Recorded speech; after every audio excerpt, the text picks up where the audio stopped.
विपिन बाबू एक कवि थे जिन्हें दुनिया में सबसे ज्यादा सुंदर रचना महिलाएं ही लगती थीं। इनकी कविताओं में भी सिर्फ महिलाओं के रूप, सुंदरता और यौवन की ही तारीफ हुआ करती थी। जैसे ही किसी महिला का जिक्र होता तो ये एक अलग और सुंदर सी कल्पना की दुनिया में चले जाते थे। इन्होंने अपने जीवन में भी एक ऐसी ही सुंदर महिला की कल्पना की थी। विपिन बाबू के मन में था इनकी पत्नी फूल सी कोमल, सूरज जैसी चमक, कोयल सी आवाज और सुबह की लाली से शोभित हो। अब विपिन बाबू के कॉलेज की परीक्षा भी खत्म हो गई थी। विपिन के लिए कई सारे रिश्ते आ रहे थे। एक दिन विपिन के मामा ने उसकी शादी भी तय कर दी। विपिन का मन लड़की देखने का था। उसे देखना था कि जैसी पत्नी की वो कल्पना करता है वह वैसी है या नहीं। विपिन ने मामा से अपनी होने वाली पत्नी को देखने का निवेदन किया, लेकिन मामा ने उसे कहा कि वो बहुत ही सुंदर है। उन्होंने उसे खुद देखा है। मामा की बातों पर भरोसा करके विपिन ने शादी के लिए हाँ कर दी। शादी का दिन भी आ गया। मंडप के पास बैठा विपिन अपनी पत्नी को देखने के लिए उतावला था। होने वाली पत्नी को उसने गहनों से सजा हुआ देखा। चेहरे पर घूंघट, हाथों और पैरों की सुंदर उंगलियां देखकर उसके मन को थोड़ी राहत मिली। दूसरे दिन विदाई के बाद जैसे ही डोली विपिन के घर पहुंची तो वो तुरंत अपनी पत्नी को देखने के लिए दौड़ा। तब उसकी पत्नी पालकी से बाहर घूंघट उठाकर देख रही थी। जैसे ही विपिन की निगाहें उस पर पड़ीं, उसे बहुत दुख हुआ। विपिन ने जैसी पत्नी के सपने देखे थे वो बिल्कुल भी वैसी नहीं थी। चौड़ा सा मुंह, चपटी सी नाक, फूले से गाल विपिन को बिल्कुल भी पसंद नहीं आए। रंग भले ही उजला था, लेकिन उसके अलावा विपिन के सपनों की दुल्हन से वो एकदम अलग थी। विपिन की सारी खुशी गुम हो गई। उसे मामा पर काफी गुस्सा आया, जिन्होंने लड़की की तारीफों के पुल बांधे थे।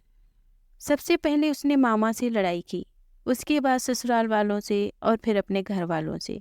विपिन के मन में हुआ कि इस महिला के साथ किस तरह से पूरा जीवन बिताऊंगा। इसके साथ पूरा जीवन मुझे कांटों से भरा लगेगा। मैं सोच भी नहीं सकता कि ऐसी महिला से मेरी शादी हो गई है। मेरे क्या ख्वाब थे और क्या हो गया। भगवान को मेरे साथ ही ऐसा करना था। फिर उसके मन में हुआ कि शादी मैंने जबरदस्ती तो की नहीं थी। अब इस लड़के को क्या पता कि पत्नी को लेकर मेरे क्या सपने थे। इसमें इसका क्या दोष है। इस सोच के बाद भी विपिन का दिल उसे स्वीकार करने को तैयार नहीं था। वो घंटों श्रृंगार करती थी, अपने बालों को संवारती थी, लेकिन विपिन के मन को बिल्कुल भी नहीं भाती थी। विपिन हरदम उससे दूर भागता था और उसकी पत्नी पूरे भाव के साथ उसकी सेवा करना चाहती थी। दिन होते होते विपिन घर में पल भर भी नहीं टिकता था। जब भी विपिन की पत्नी आशा उससे कुछ बात करने की कोशिश करती, वो उसे दो खरी खोटी सुना देता। विपिन रोज दोस्तों के साथ बाहर जाता और पत्नी घर में उसका इंतजार करती रह जाती। काफी दिनों के बाद जब विपिन घर में खाना खाने के लिए आया तो आशा ने कहा कि आप मेरी वजह से घर में रहना ही छोड़ देंगे क्या। विपिन ने मुंह मोड़ते हुए जवाब दिया, घर में ही तो रहता हूँ, बस आजकल नौकरी ढूंढने के लिए ज्यादा दौड़ भाग करनी पड़ रही है।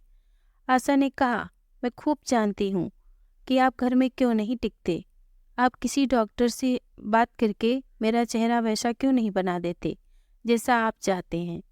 विपिन ने चिढ़ते हुए कहा, क्यों तुम बेवजह फिजूल की बात कर रही हो। तुम्हें यहाँ आने के लिए किसने कहा। उसकी पत्नी ने कहा, जब आपको किसी चीज से परेशानी है तो इसका इलाज भी करना होगा। विपिन बोला, भगवान जिस काम को नहीं कर पाया उसे मैं कैसे कर दूंगा। गुस्से में आशा कहने लगी, इसके बारे में आपको सोचना चाहिए कि भगवान ने जो किया है उसके लिए मुझे सजा क्यों मिले। हर तरह की सूरत वाले लोग दुनिया में हैं, लेकिन उनके पति ऐसा व्यवहार उनसे नहीं करते। विपिन ने झल्लाते हुए जवाब दिया कि क्या मैं तुमसे कोई गलत व्यवहार करता हूँ। क्या कभी मैंने तुमसे लड़ाई की है। तुम्हें मेरे सामने आकर मुझसे बहस करने लगती हो। ये सब सुनकर आशा वापस चली गई। उसे लगा कि इन्होंने मेरे प्रति अपना दिल पत्थर का बना लिया है, अब ये मेरी एक भी नहीं सुनेंगे। इधर विपिन का ऐसा रवैया देखते देखते आशा बीमार हो गई। वो अपनी जिंदगी से निराश थी। उधर बीमार आशा को देखने विपिन एक बार भी नहीं गया। उसके मन में था कि इसे कुछ हो जाए तो इस बार अपनी पसंद की लड़की से शादी कर लूंगा। अब तो विपिन को और भी छूट मिल गई। पहले कभी कभी आशा रोकती टोकती और बाहर जाने की वजह पूछ लेती, लेकिन अब विपिन पूरी तरह से आज़ाद था। गलत आदतों में पड़कर विपिन सिर्फ अपने पैसे ही बर्बाद नहीं कर रहा था, बल्कि सेहत और चरित्र सब कुछ खो रहा था। दिन होते होते विपिन का पूरा शरीर पीला और कमज़ोर पड़ने लगा। शरीर में सिर्फ हड्डियां ही नजर आ रही थीं और आंखों के पास काले घेरे व गड्ढे पड़ गए थे। अपने चेहरे को देखकर रोज विपिन उसे संवारने की कोशिश करता, लेकिन कुछ नहीं हो पाता। एक दिन महीनों से बीमार पड़ी आशा बरामदे के पास चारपाई पर लेटी थी। उसने विपिन को काफी समय से नहीं देखा था, इसलिए किसी से विपिन को बुलवा भेजा। आशा के मन में था कि बुलावा तो भेज दिया है, लेकिन वो आएंगे नहीं। आशा का बुलावा मिलने पर आज विपिन पहले की तरह झल्लाया नहीं। वो बिना संकोच के आज आशा के पास जाकर खड़ा हो गया। जैसे ही आशा ने उसे देखा हैरान हो गई। उसने पूछा, क्या आप बीमार हैं? बहुत दुबले हो गए हैं और पहचाने हैं। विपिन ने कहा, जिंदा रहकर भी अब क्या करना है। आशा ने नाराज होते हुए विपिन का हाथ पकड़कर चारपाई पर बैठा दिया और बोली, दवाई क्यों नहीं करते? आज आशा की इस तरह से उसे खींचने पर विपिन नाराज नहीं हुआ। उसके व्यवहार में वो कड़वाहट नहीं थी, उसका गुस्सा जैसे पिघल गया था। चारपाई में बैठते ही विपिन ने जवाब दिया, अब दवाई से मेरा कुछ नहीं होगा, मौत ही मुझे अपने साथ लेकर जाएगी।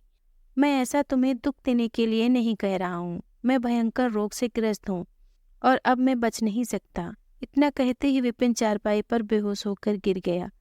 उसका शरीर पूरा कांपने लगा और पसीना पसीना हो गया। विपिन की ये हालत देखकर महीनों से बीमार पड़ी आशा झट से बिस्तर से उठ गई। वो पानी लाकर विपिन के चेहरे पर मारने लगी, लेकिन उसे होश नहीं आया। शाम तक विपिन का मुंह टेढ़ा हो गया और शरीर में कोई हरकत नहीं थी।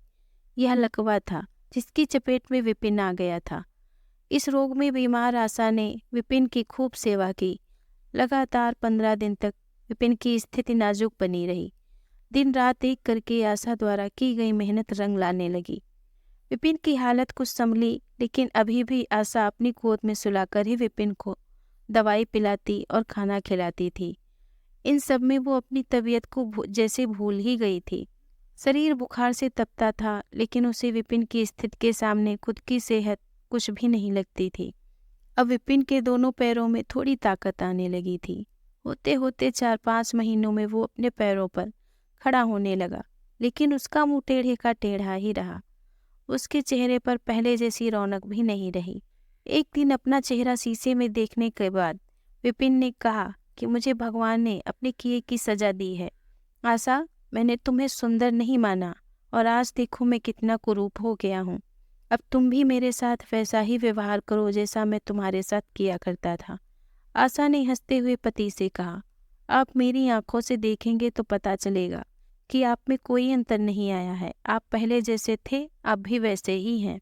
विपिन बोला, अच्छा, बंदर जैसा मुंह दिख रहा है और तुम कहती हो कोई अंतर नहीं आया है। तुम्हें मालूम है ना, भगवान ने मुझे मेरी करनी की सजा दी है। सबने खूब जतन किए, लेकिन विपिन का मुंह सीधा नहीं हो पाया। पति के पैरों पर खड़े होने के कुछ समय बाद ही आशा ने घर में पूजा रखी, क्योंकि उसने भगवान से विपिन के लिए मन्नत मांगी थी। पूरे मोहल्ले के लोग विपिन के घर में जमा थे। भजन संगीत चल रहा था। तभी आशा की एक दोस्त ने उससे पूछा, अब तो तुझे अपने पति का चेहरा देखने की इच्छा नहीं होती होगी, कैसा टेढ़ा हो गया है मुंह। गंभीर आवाज में आशा बोली, मुझे तो कुछ फर्क नजर नहीं आता है। उसकी दोस्त ने पलटकर कहा, चल झूठी, ऐसा थोड़ी होता है, बातें मत बना ज्यादा। फिर आशा कहने लगी, सच कह रही हूँ, मुझे उनकी आत्मा मिली है जो उनके रूप से बढ़कर है और मैं हमेशा उनकी आत्मा को ही देखती हूँ। विपिन कमरे में दोस्त के साथ बैठा था। तभी उसके एक दोस्त ने बरामदे की तरफ खुलने वाली खिड़की खोल दी। उसने विपिन से पूछा, आज तो यहाँ कई खूबसूरत लड़की हैं, बता तुझे कौन सी अच्छी लग रही है।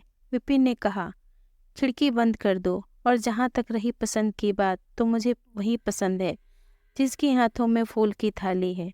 दोस्त ने पूछा, तेरे चेहरे के साथ पसंद भी खराब हो गई है क्या? मुझे तो वो दूसरों से कम खूबसूरत लगती है। विपिन बोला, मैं उसकी आत्मा को देख रहा हूँ, वो हर किसी की सूरत से ज़्यादा सुंदर है। तब उसने पूछा, अच्छा यही तुम्हारी पत्नी है क्या? उपेन ने कहा, हाँ बिल्कुल, यही वो देवी तुल्य महिला है। दोस्तों, अगर मेरी कहानी आपको पसंद आई हो तो प्लीज़ मेरे चैनल को लाइक और सब्सक्राइब करें। धन्यवाद।